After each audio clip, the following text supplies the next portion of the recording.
What's up, everyone? Happy New Year and welcome back to News in Motion. I am your host, Gail Dudley. I see you, Deborah Johnson. I see you, Camille Jones. I see you, Marion Jackson. I see you, Robert Holman. Hello, hello, hello, y'all. Marion Jackson was like putting a post out yesterday to say, what happened to News in Motion? And I'm like, what happened? And then we ended up having an inbox conversation, and she was here yesterday waiting for us to come on. So good to be back. That was an amazing break, a much needed break, especially coming off of the midterm elections. But we are back, and I am glad to be here with you. We have an amazing show today, so you don't want to go anywhere. If you've been dealing with anything, or if you have anyone in your life that's been dealing with any type of trauma or depression or sadness or whatever, make sure they tune in because we have an amazing guest who is up early. They're on Central Time, so it's what 6:30 their time, but they're up early already in the green room, ready to share with all of us. So as you come in here, I just want to say Happy New Year to all of you and good morning to all of our audio listeners or to our podcast listeners. We just want to say good morning to you, whether you are listening live or the replay. Just thank you so much for allowing me to spend some time with you on today. So we are back. I know some people will just stagger in later, or they'll catch up with us tomorrow, or maybe even next week. But for me, I'm glad to be back. What's up, Shardinia? What's up? Happy New Year to you. All right, y'all. We have our new gear that's ready to be shown to everyone. Y'all know I say straight fire quite often. So we got some merch to go along with that. So Isaiah's going to pop that up. Y'all, that whole mug says straight fire all the way around, News in Motion.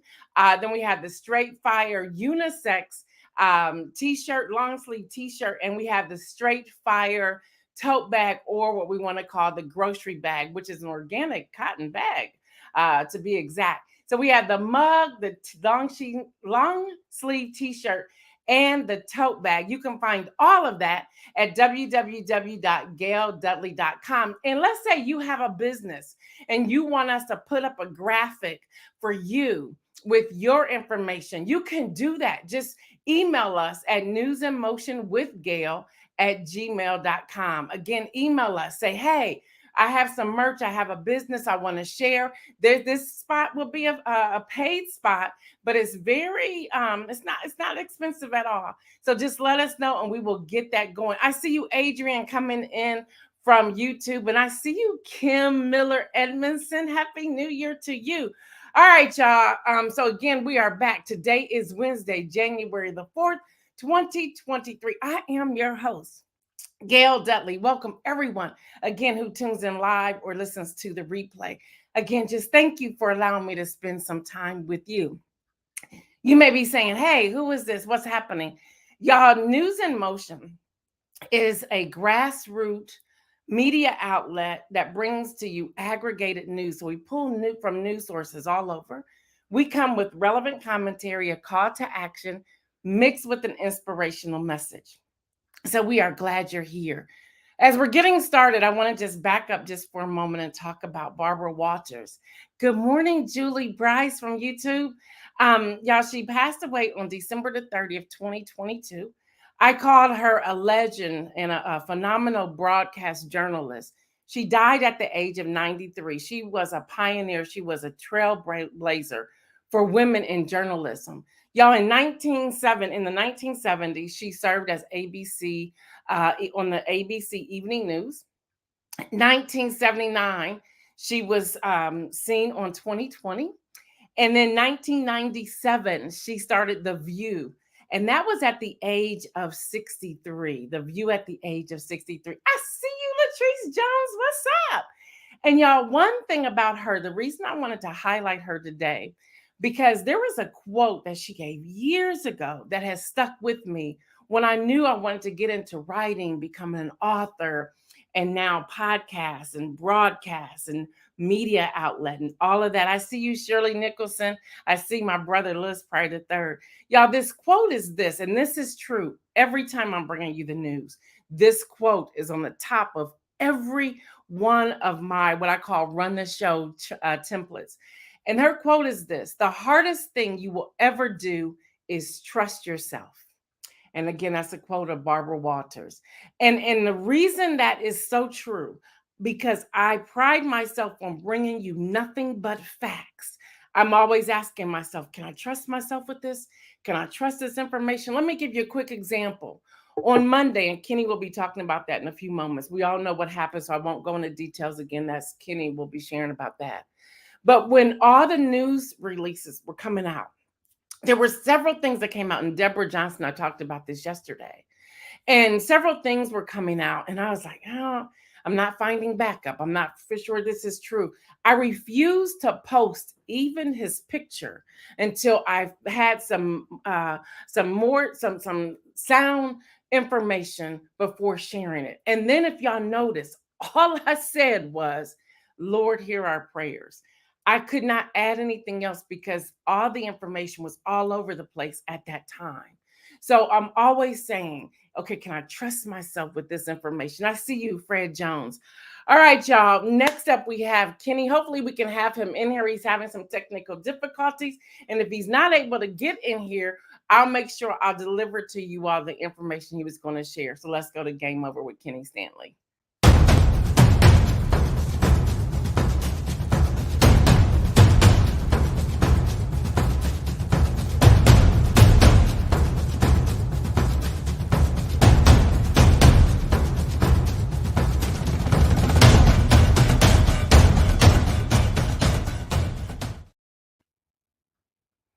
Kenny, can you hear us? We can't hear you, Kenny. Can you hear us? You're on mute. You got to unmute yourself. We got to get you unmuted. Okay, now talk, Kenny. Can you hear us?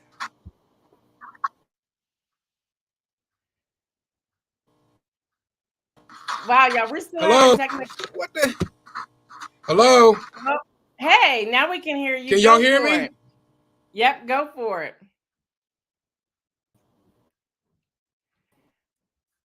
Oh, Okay, we're not able to get Kenny in. I don't know what's happening there. He's having some technical difficulties, so maybe he'll join us on tomorrow to be able to share with us to give us more. But what Kenny was going to say, and I'll leave the rest for him to share at another time. What Kenny was going to share with you all was how he's feeling, his health. I'll let him report that on tomorrow if he's able to join us. And Kenny was also going to share not the scores over the holiday week, with which there were a lot of them, but what happened on Monday. And what he was going to ask us to do collectively as News in Motion viewers was to pray for Damar Hamlin, um, the 24-year-old who collapsed on the field. There's still information that's out there. I know Kenny had a statement from the family. I think we're going to try to get him in here again. And let's see one more time if that works, if we can get Kenny in here. Kenny, can you hear us? I can hear you. Can you Kenny, hear can you me? hear us? Yes, go for it. Give us the Yeah, I can statement hear from the you. family if you can. Can you Oh, hear go for it. me? Nope. He froze again. He froze again. So it's okay. It's okay. We will get Kenny back at another time. We could not get him. So yes, Latrice Jones, let's pray for Damar Hamlin. Let's pray for his family. Let's pray for the other players. Let's pray for the NFL. Let's pray. Let's pray. Let's pray. Um, I believe in the power of prayer. So collectively, let's pray. As we get more information, we will post it on our site, and we'll try to get Kenny in here on tomorrow to give us an update because he's eager to share with you all his health and how well he's doing. Deborah Johnson, thank you for being a trusted viewer and a supporter. So thank you for that. All right, y'all, we need to get to this before we get to our guests. Y'all, the 118th Congress, the House of Chaos. Can we say chaos? The House of Chaos. Y'all, Kevin McCarthy loses 3 speakership votes. His number currently stands at 202. At one point, he was up to 203, 19 going for Jim Jordan. Now it's 20 going for Jim Jordan. The last time this happened was 100 years ago in 1923. Yeah, Jim Jordan currently has right about 20 votes. Over the evening, he may have a little bit more, but we'll see. It's the Freedom Caucus members who are really holding out. And Latrice said, not the house of chaos. Yes, the house of chaos. Listen, y'all, the house adjourned yesterday around 6:30 or so. And they're coming back today at noon. We'll see. But I want to just give y'all some information because so many people were cheering, saying that Kevin McCarthy was out after the first vote. That's not how this works, y'all. Let me give y'all some quick information. And I posted this on my Facebook page, and I have more that I added. There can be as many votes as they want to have. In 1923, they did 133 votes. And McCarthy saying he's not going anywhere, that he's going to keep going through the vote. Now, not unless they made some sort of broker deal last night, he's going to stay with it. In the meantime, do not get too excited because Jim Jordan is sneaking up. And y'all, that can be very bad. Y'all, all swearing in has stopped. No other business can happen until a speaker is in place. Y'all, they can't even set up committees. They cannot name people. They cannot even pay their staff until a speaker is in place. I see you, Tracy Burrs. So y'all, it's just a house of chaos. It's a house of chaos. As I shared with you all right after the midterm elections, I said, we the people are in power. And we saw a sneak peek of that on yesterday. We're really empowered. But we have to hold our ground. This is an opportunity right now for you to call into your representatives to say, hold the ground. So people are saying, what can happen? What other things out there that can happen? Well, several things can happen. Kareem Jeffries can be the speaker. If they play ball right, he really could sneak in there and be speaker. Hakeem Jeffries is the first Black leader of any party in Congress. Y'all, when Hakeem Jeffries secured 212 votes for speaker on yesterday, it was the first time in over 15 years that a Democratic leader won support from every single member of caucus. So if you want to know what's happening there, the Democrats right now are unified, and there's not leaving the floor, not unless they have an opportunity to run to the restroom or whatever. They're not leaving the floor. So every time there's a vote, you always see Hakeem Jeffries at 212 because there's 212 members in the House from the Democratic side. So they're not leaving. Now, what could happen? They can start negotiating with the Republicans because they're really the majority by a very slim margin, but they're really the majority. So they can start having some deal breaking moments if they really play chess. And so far, they're doing really good. They can then say, you know what? We'll leave. So that will help you, Kevin McCarthy, with your numbers, which means if they leave and they're unable to vote, that will make Kevin McCarthy's numbers look better and he can sneak in. So they can broker a deal with Kevin McCarthy. But then the majority who's supporting Kevin McCarthy, which is the 202 right now, they would have to go along with this deal being brokered. Or somebody else can come in and say, I'm going to run. They're looking at Scalise at the moment. He's second in command to Kevin McCarthy. But Scalise is saying, I don't want this. I don't want none of this. Y'all, it's a house of chaos. It's just a mess. That will also give you some indication of what the next 2 years is going to look like. They can't even be behind one person to make them speaker. Imagine what it's going to look like for every other vote. What else is happening on the floor from the GOP? Well, they're already saying as soon as they swear in, they vote for their speaker and swear in the rest of Congress. There's several who haven't been sworn in, such as George Santos, which I'll talk about on tomorrow. He shouldn't be sworn in, but we'll talk about that tomorrow. But what happens is, if they get sworn in, you already see the divide. You already see the divide. Things they want to do. They want all the January 6th committee information archived, never to come out again. They're going to ask for an investigation into Hunter Biden and Joe Biden. This is what's on the top of their agenda list. I told y'all this before y'all voted on November the 8th, or if you did the early vote. The other thing they want to do, now get this, I thought this was very interesting. They want to take down all the security, all the security checkpoints in the Capitol. This is less than 2 years. Are you serious? Why do you want to do that? What's behind wanting to do that? So they're not even paying attention to the voters. The reason there was not a red wave is because voters are saying, get back to what's at hand, get back to your constituents, not all this other stuff that you're doing. For example, today you have Joe Biden and Senator Mitch McConnell together doing a press release, a press conference, a big announcement in Kentucky together. That is bipartisanship, and people are excited behind that. Even the governor from the state of Ohio, DeWine, he and Joe Biden will also be together today. That's bipartisanship. People are cheering that on. So you have the House of Chaos that's still trying to control and do things the old way when the vote already showed. We don't want to do that anymore. We want action. We want things to take place. So, y'all, we're going to keep bringing you all this information as it comes out. The most breaking news that we have, again, GOP leader Kevin McCarthy failed Tuesday to secure enough support to win the speakership in a third round. They will come back today at noon. House members can't be sworn in until the speaker stalemate ends. Not the nominee. The nominee needs 218 votes. Again, he only has 202 at the moment. And the House Democrats have been united ever since, and they're following the lead of Hakeem Jeffries. Can y'all believe all this? Latrice says this too much. It is way too much. Good morning, Judy Neal. Good morning. So yeah, y'all, that's what's happening. That's what's on the front. Here's your opportunity, y'all. Again, we the people are in charge. Here's the opportunity to call your representatives. Here's your opportunity to send emails.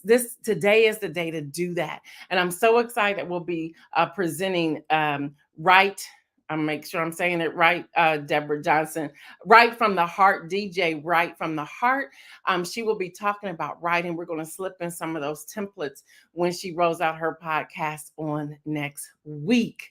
Mike Nicholson says 1, 2, 3 strikes, you're out. Kim Edmondson says 2024 should be interesting. Very much so. Very much so. All right, y'all. I'm so excited to bring on today Dr. Eric Currents.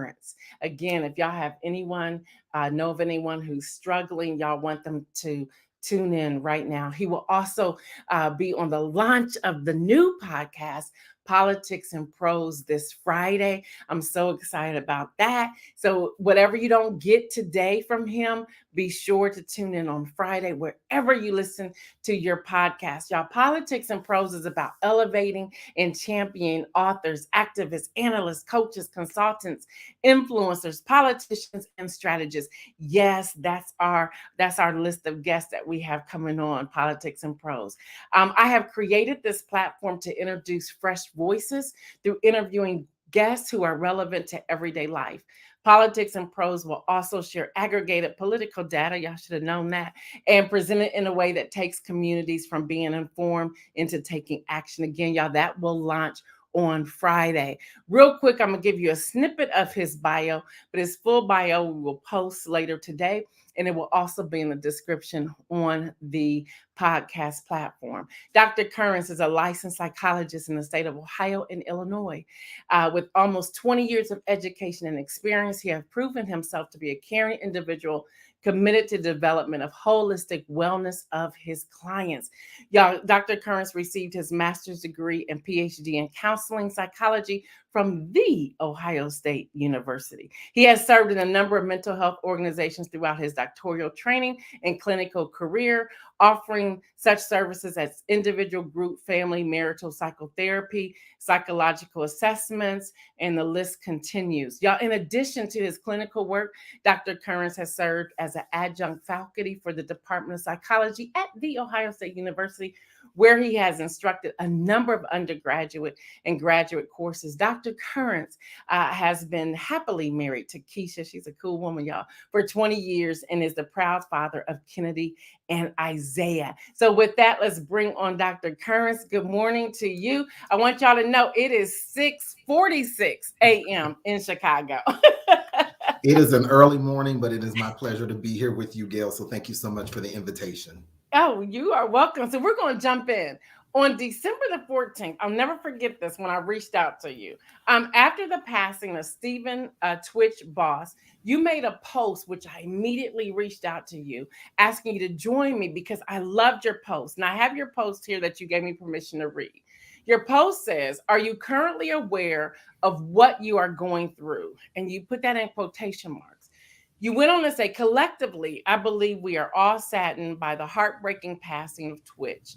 As I read post after post, a consistent message I've come across notes this idea that we never know what someone else is going through, which is true. My hope is that in addition to the messages that are affirming the notion that it is okay to get help and it is okay not to be okay, we challenge ourselves to grow the conversation. In addition to seeking help when you are not okay, we create value around the importance of increasing our awareness regarding our own mental health and wellness, to expand our willingness to simply know where we are, what might be negatively impacting us, what is pouring into us, and what we might need."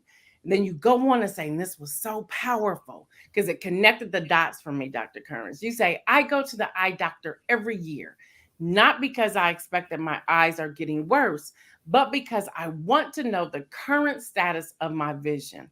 Are my eyes maintaining? Is there something I need to do in the form of prevention? What can I expect from my eyes over the next year?" And you end your post by saying, "There is value in having insight into your mental health and wellness. So let's talk. Let's talk." So my first question is, you put in quotation marks, "We never know what someone may be going through," and then you ask that question, "What are you going through? Are you aware of what you are going through?" How can people become aware and pause long enough to ask themselves that question? I see you, Damia, to ask ourselves that question. Well, I think that you start to answer the question and how you ask the question. I think that we have to pause long enough to actually ask the question. I think that we also have to find it important enough to ask the question. A question that we don't ask, we can never get answered. And so I think so often, if we even look at this whole conversation around mental health, if we're not careful, it's really turned into a conversation around mental illness. We always want to talk about mental illness, how we get treatment for mental illness, and that's such an important component of the conversation. But we really should be talking about the whole continuum of mental wellness. And so sometimes it's about stopping to just ask ourselves the question, how am I doing? What am I feeling? And pausing long enough to actually get the answer, because the rhetorical "I'm fine" is no longer good enough. It's no longer good enough. I'm with you. And when you and I were talking previously, I was being very transparent. I'll be transparent here, as they all know that I am on News in Motion. There could be some mornings that something can pop off, and I'm looking at the time. I'm looking at that I have to go live at 7:25, and I can't respond. I have to suck it up. I have to put on a face. I have to come with my information, and I have to do that segment. And I may never, ever be able to address whatever happened before the show. And what happens is I find that I'm piling that on. And then when something that makes no sense, then everything just bursts forth. Can you speak to that? And how can we manage that? Especially say, okay, am I aware of what I'm going through? Yeah, I think that one of the things that we have to do is we really need to start being honest with ourselves. You know, we have this conversation, can we be transparent with other people, which I think is important, but I think it starts with transparency with yourself. Oftentimes we will tell ourselves we're okay when we're not. So when I'm working with clients, one of the things that I tell them is if they tell me something's not a big deal, I just let it roll off my back, I just swallowed it, I tell them only swallow what you can digest. If Wow. Only If you are swallow what you can digest. I like that. Absolutely, because if at some point you're going to regurgitate it or it's just going to sit on your stomach, you've told yourself that you swallowed it and processed it, but the truth of the matter is it's sticking with you. So if days later you're still thinking about that thing that you told yourself you're okay about, chances are that might need to be something that you revisit. But what we do is we start to play that internal message that tells us we're okay. It's not that big of a deal. You need to be a Wow. bigger person. But again, that tells us it's still with us. That to me is an indication that it doesn't have to be earth shattering, but it might require a little more attention, or it becomes another brick that you carry until that load becomes too heavy. Wow. So how does this fit into when we're seeing a lot lately, check on your strong friends. Would we then view that particular person who's always just carrying it like I'm okay as our strong friends, and maybe they're really not that strong? And I guess the other question I have for you, who are the strong ones? So it's a great question. I think to answer the first part is I think you can be a strong person and still have a struggle. And so I think there's this idea again, this all or nothing that we constantly put ourselves into, which is just not an accurate or adequate way to live. And so can I be strong and have a bad day? Absolutely. Can I be strong and still need to walk or talk through something with someone else? Absolutely. And so I think that it's a misnomer that strong friends are always strong. I think when we start to ask ourselves the question, who are our strong friends? I think to some degree, we all are our strong friends. I think we bring strength in different areas. For instance, that person that you call when you need a laugh, they're a strong friend in their own right. They're the person that you know is going to brighten your day. They're going to make you laugh. But think about what it's like to carry that weight, to be the person that is the light for the group, the person that is going to bring the fun. But what happens when that is not the space that they're in? They might choose to isolate because the perception is if I can't bring the laugh, if I can't bring the fun, then I might not need to be engaging. And again, we need to dispel that. No, we want all of you. We don't just want the part of you that provides strength for us. We want all of you. Wow. So when you and I were talking previously as well, and I want to go back to this because I have not been able to let it go. Okay. You talked about I think the term is displacement. Did I get that right? You did. So with that, are we finding ourselves in this displacement space due to the pandemic? Have you noticed a shift from pre-COVID to now COVID and all that took place there? Are we finding that people are displaced?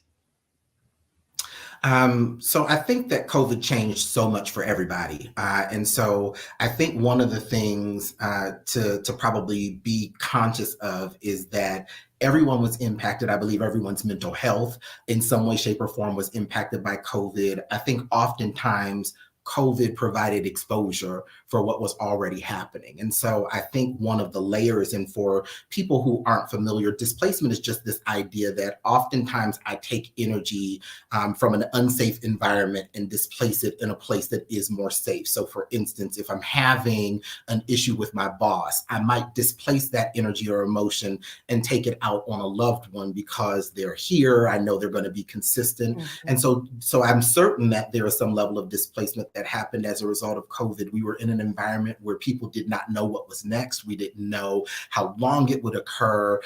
It impacted so many different areas of our life. And so oftentimes it was easy to displace even what was going on with us mentally, physically, and emotionally onto COVID and not really admit to ourselves some of this I was going through before COVID even happened. So everything went into COVID prevention and conversations about whether you get vaccinated or not. And we were missing some of the underlying things that were there before COVID even was introduced.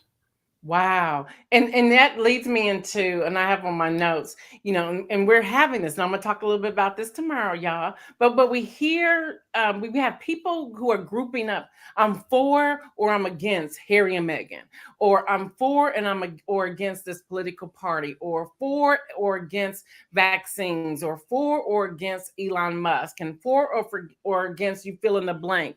How much of this is driving the mental health of people? Because we're somewhat inserting ourselves into the lives of people we may not even know.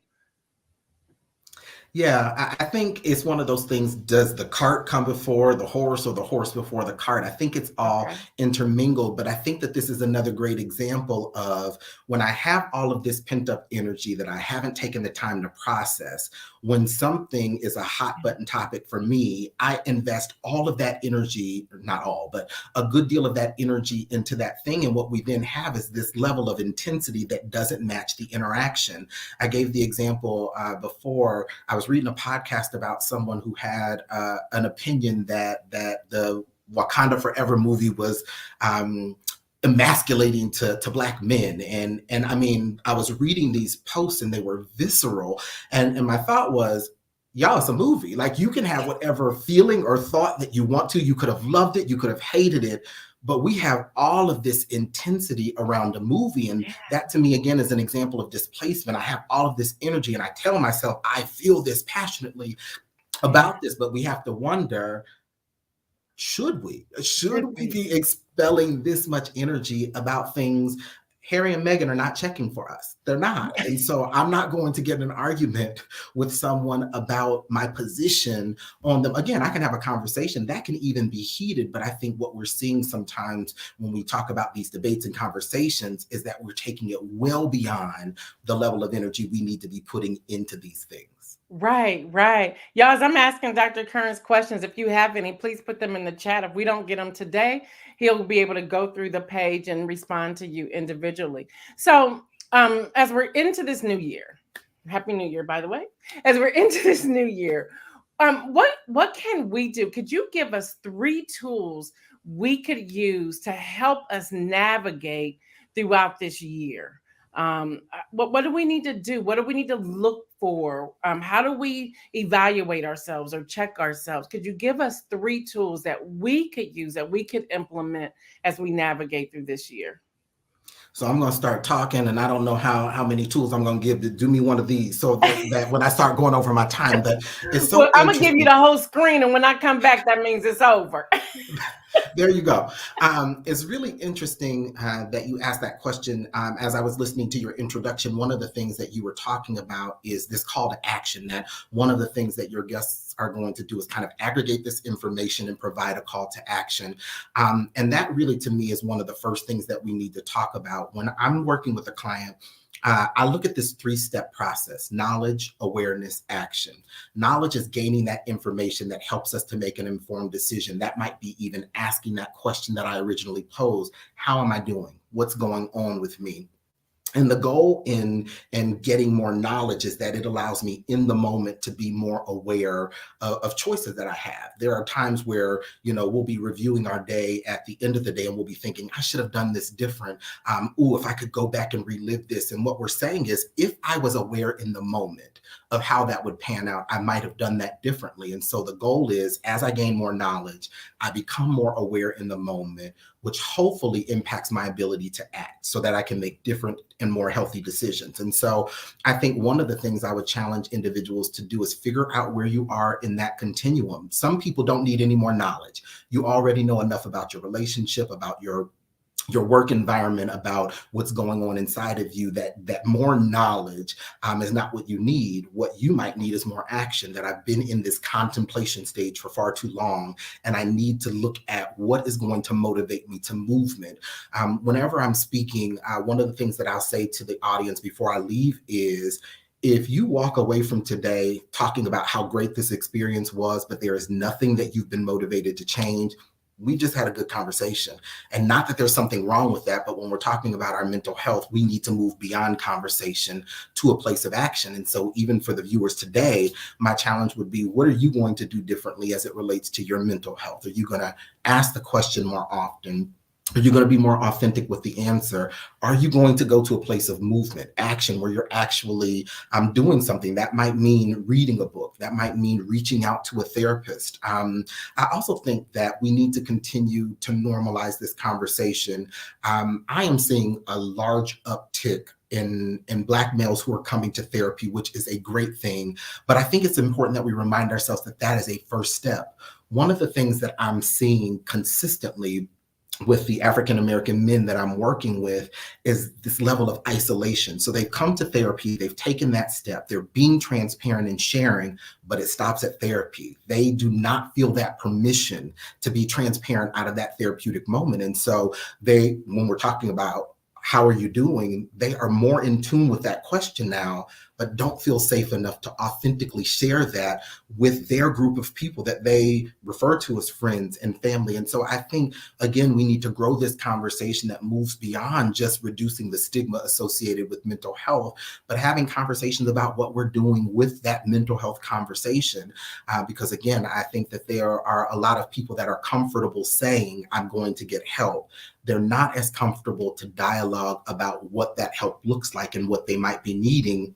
And some of that is our fault. I don't know that we've created enough of a trusting environment that they feel that they can be that transparent, but that's something else that we need to be doing, moving beyond that step of just granting permission and saying it's okay to do therapy and normalizing the work of therapy, I think is another important thing that we need to do. I'll also say that I think it's important that this becomes a regular part of our conversation. Our action.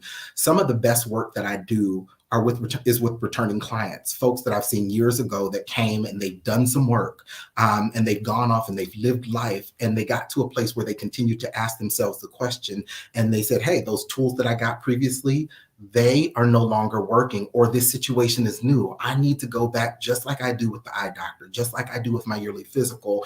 And it might not be every year that you find yourself in that space, but therapy for me and from my perspective is not a one-stop shop where you engage and then you're done. It is a lifelong process where you're constantly engaging and thinking about and working on your mental wellness. I love all of this. And there's a lot of comments coming in through the comment section as well.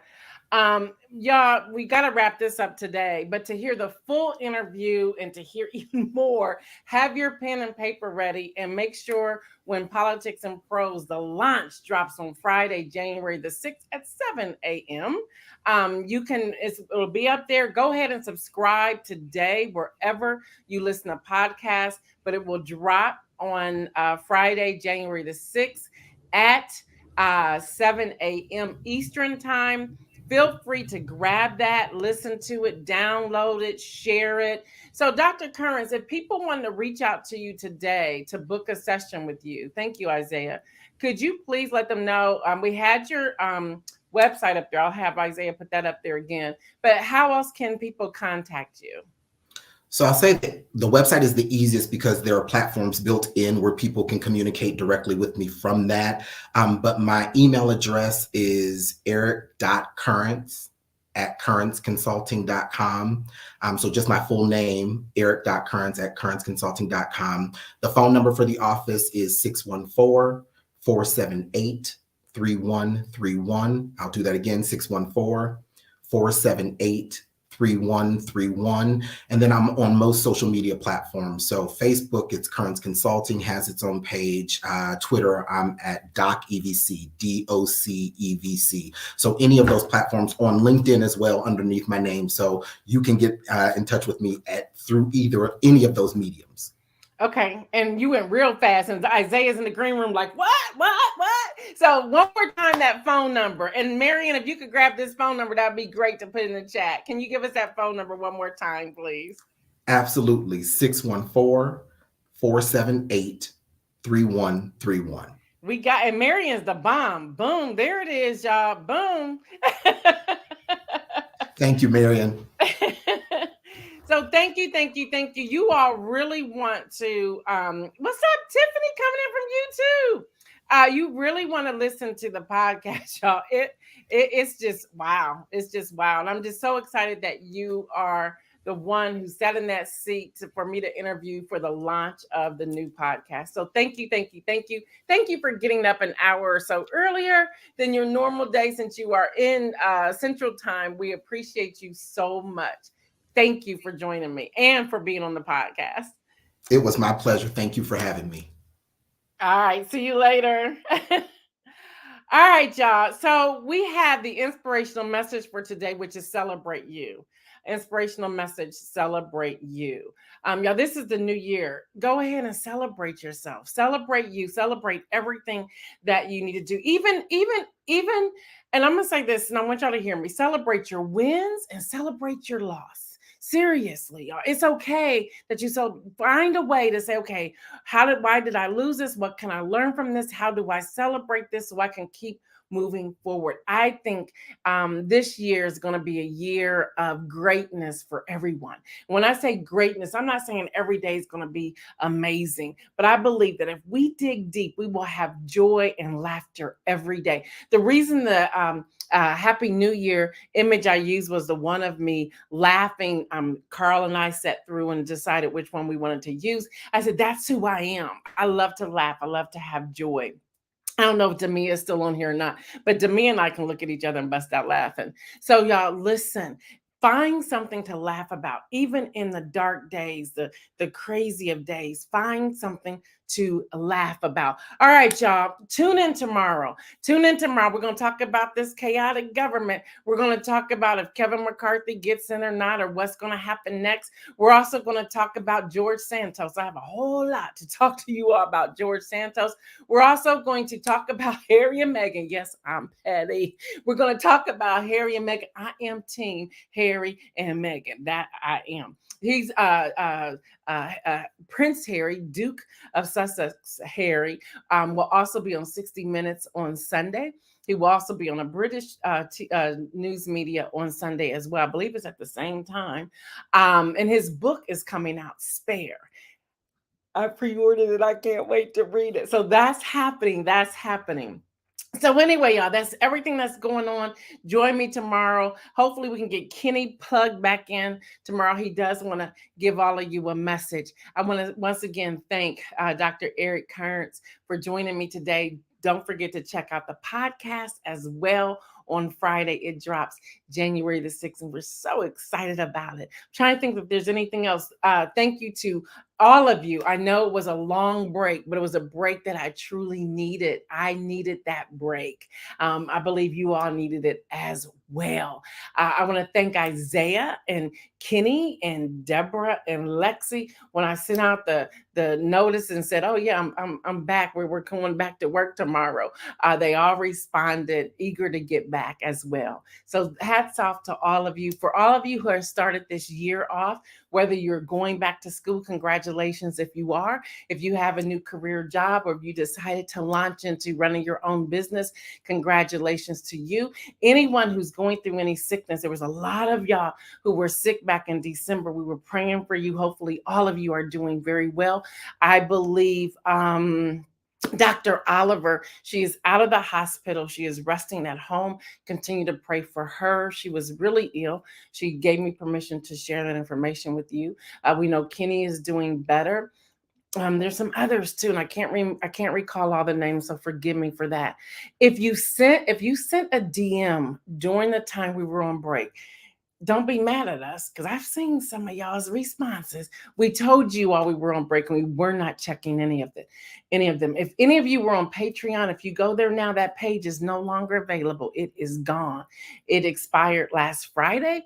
The first membership is already out there. If you were if you paid for the full year, you get the membership each month up until June 2023. We'll probably be sending you some information so you can fill it out, because we'll be sending text messages and things like that.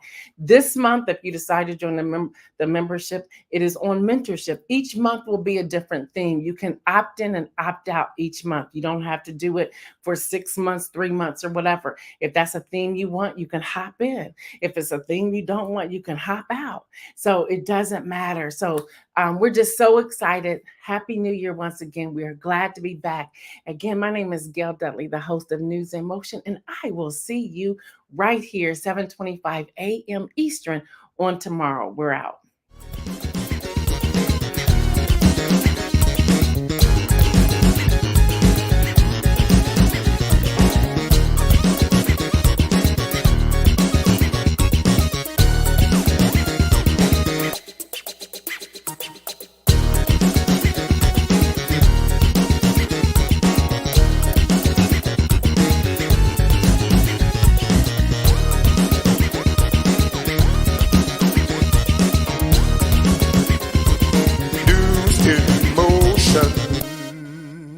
No.